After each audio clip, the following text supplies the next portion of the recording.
Selamat siang teman-teman, selamat datang dalam asistensi praktikum pemulihan tanaman Diploma 3 Agribisnis Hortikultura Universitas 11 Maret Surakarta.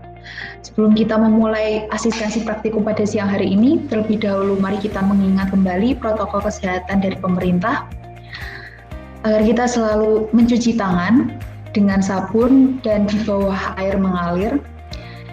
Kita juga menjaga jarak 1-2 meter dan menghindari menyentuh mata, hidung, dan mulut sebisa mungkin. Kemudian kita juga selalu makan makanan yang bergizi, minum vitamin, dan tak lupa olahraga secara teratur. Praktikum pemulihan tanaman meliputi 7 acara kegiatan dan akan dilaksanakan setiap seminggu 2 kali pada hari Rabu dan hari Jumat. Namun untuk pekan ini, praktikum dimulai pada acara 1 hari Jumat nanti karena hari Rabu ini digunakan untuk asistensi praktikum. Untuk acara yang pertama ada acara biologi bunga. Pada acara ini nanti kita akan mempelajari bagian-bagian dari bunga. Pada bagian bunga itu kan ada mahkota. Mahkota ini yang biasanya seperti kelopak ini, tapi ini sebenarnya mahkota. Ada kadang berwarna kuning, kemudian ungu, merah, dan selanjutnya ini ada kepala sari. Kepala sari ini yang benang sari ini, kepala sari ini di ujungnya benang sari yang ada 4 ini. Kemudian ada kepala putih. Kepala putih ini yang ada 1 di sini. Ini kepala putih. Mahkota tadi biasa disebut juga dengan corolla. Sedangkan untuk yang kelopak ini disebut juga calyx. Kadang kita salah antara mahkota dengan calyx atau kelopak. Ini jadi yang berwarna ini mahkota dan kelopak itu yang ini ya. Kemudian ada organ-organ kelamin.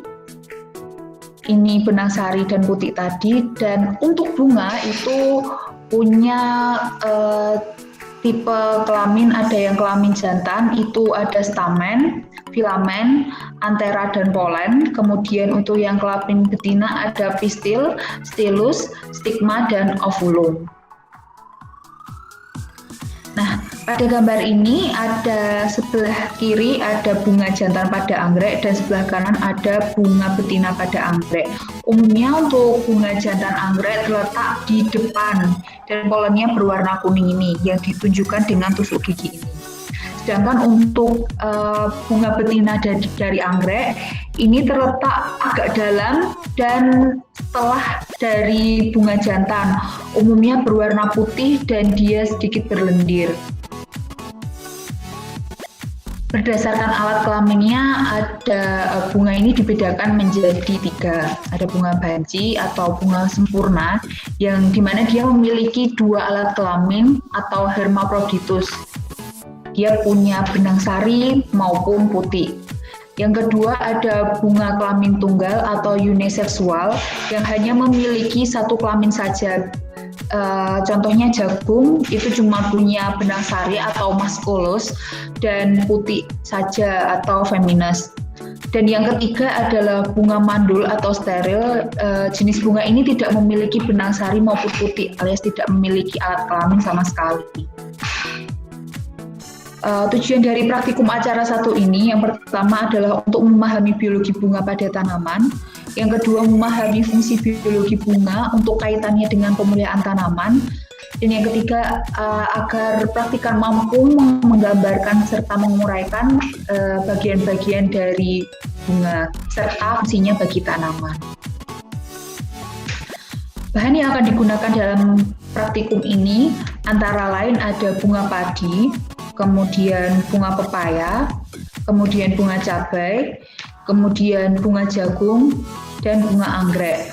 Untuk alat yang digunakan dalam praktikum acara 1, yang pertama ada jarum preparat, kemudian gunting, pinset, alat menggambar, pattern bud, sikat halus, dan petri dish. Cara kerja dari praktikum ini yang pertama adalah menyiapkan bunga-bunga yang akan diamati, kemudian perhatikan bagian-bagiannya secara teliti, serta menggambarkannya pada kertas masing-masing bunga. Kemudian kita juga menyebutkan tipe bunga dan macam penyerbukan untuk tiap-tiap bunga yang diamati. Acara yang berikutnya adalah acara 2, yakni penyanderaan tanaman. Penyanderaan tanaman merupakan upaya untuk mengetahui dan mencatat bentuk morfologi tanaman mengenai tanda atau ciri dari suatu tanaman. Dalam melakukan penyanderaan tanaman, kita juga melakukan deskripsi morfologi dari tumbuhan pada bagian luarnya. Karena yang dikemukakan terutama bentuk dan susunan luar dari tumbuhan, maka di sini kita akan menguraikannya secara bentuk tumbuhan, susunan, serta fungsi dari masing-masingnya. Untuk bentuk umum tanaman yang diamati itu ada akar, termasuk akar tunggang dan serabut, kemudian batang pokok atau tidak, kemudian daun tunggal atau majemuk atau serta ciri-cirinya, bunga sebagai alat reproduksi perkembangbiakan tanaman, buah termasuk buah sejati atau semu, majemuk atau tunggal, biji, jumlah biji dalam buah, bentuk, ukuran, warna, serta sifat lainnya. Tujuan dari praktikum ini adalah untuk mengidentifikasi morfologi suatu jenis tanaman dan bahan serta alat yang diperlukan dalam acara ini. Yang pertama ada tanaman kacang tanah, kemudian penggaris, kalkulator, dan alat tulis.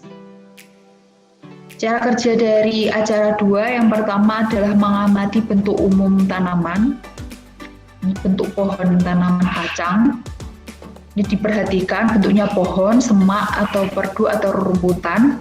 Kemudian mengamati akar tanamannya, apakah akarnya tunggang atau serabut. Kemudian mengamati dan mengukur bagian-bagian tanamannya seperti panjang batang, kemudian internodanya. Kemudian kita juga mengamati serta mengukur bagian-bagian daun seperti panjang dan lebar daunnya. Serta kita mengamati dan menghitung bagian-bagian biji seperti jumlah biji per polong dan jumlah polong per tanaman. Kemudian kita membuat tabel seperti pada gambar ini dan melakukan analisis data semua parameter dan menghitung standar deviasi dengan rumus seperti berikut.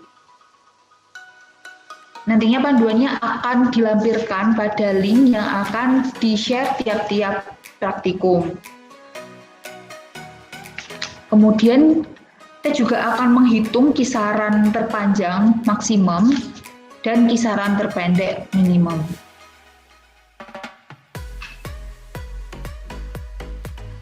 Acara yang selanjutnya yakni acara 3, korelasi dan regresi antar dua sifat tanaman. Hubungan antara sifat tanaman yang satu dengan yang lainnya mempunyai arti penting dalam pekerjaan seleksi.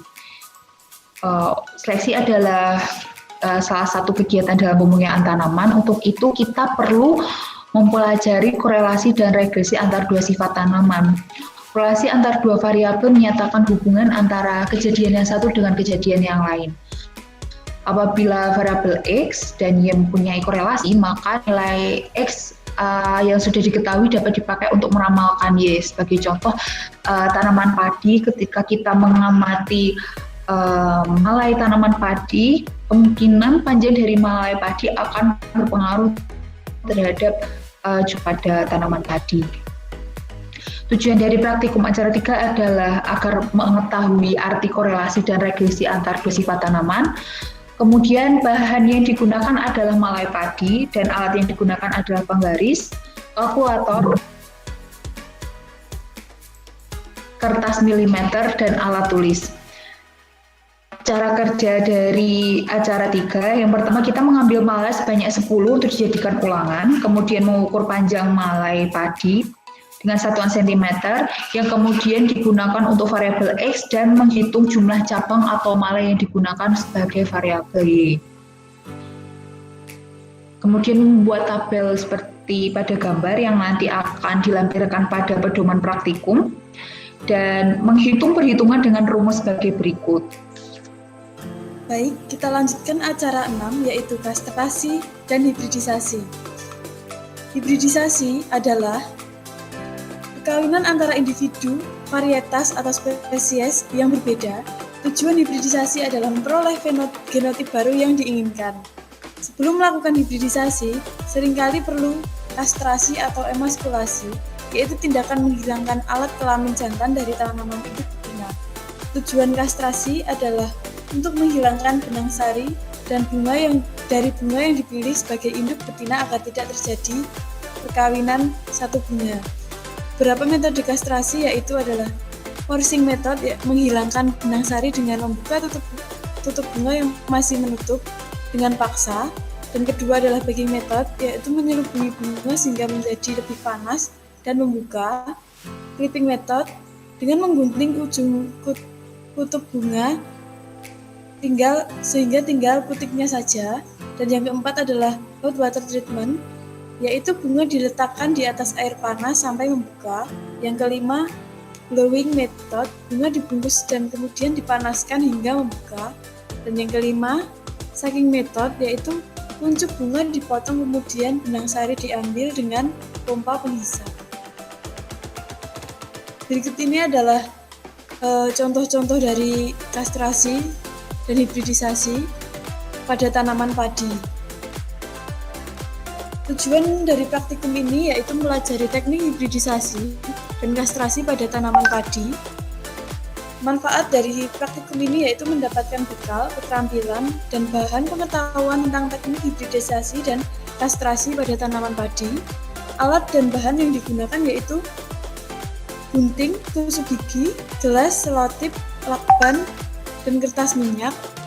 Bahan yang digunakan yaitu tanaman padi. Cara kerja, kastrasi.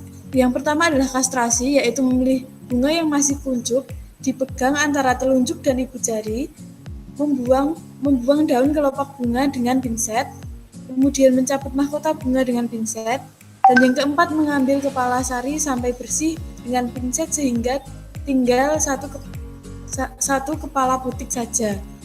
Yang kedua adalah hibridasi, yaitu membuka mahkota bunga yang menyelubungi alat jantan dengan pinset dan mengambil bunga jantan. Selanjutnya mengoleskan tepung sari kepada kepala putik yang telah dikastrasi.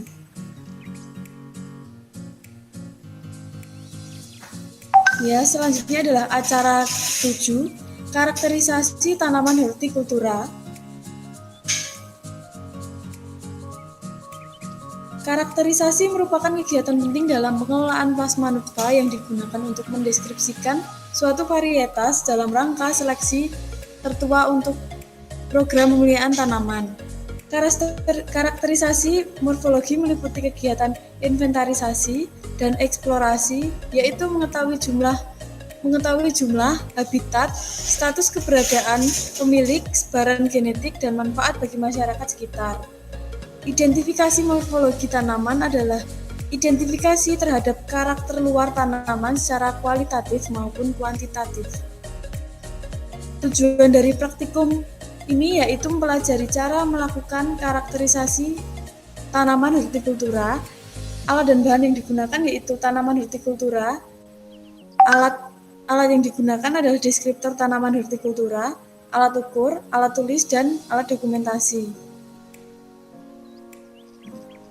Cara kerja dari praktikum ini adalah menentukan tanaman hortikultura yang diamati, mengamati tanaman hortikultura tersebut, mengisi deskriptor tanaman hortikultura, melakukan rekap data dan hasil scoring.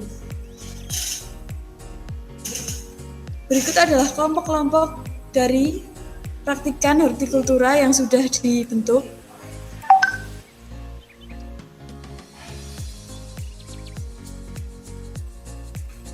Ya, kelompok 1, 3, dan 5 diampu oleh Koas Mbak Arifah Husna dengan nomor yang tertera, dan kelompok 2, 4, 6 diampu oleh saya sendiri, Rika Maya Hapsari. Silakan menghubungi koas-koas yang bertanggung jawab. Praktikum dilaksanakan dua kali dalam seminggu. Setiap praktikum, mahasiswa wajib untuk mengisi absen dan membuka link pretest yang disediakan oleh POAS dan hanya bisa diakses dalam waktu 1 jam saja. Sekian dan terima kasih.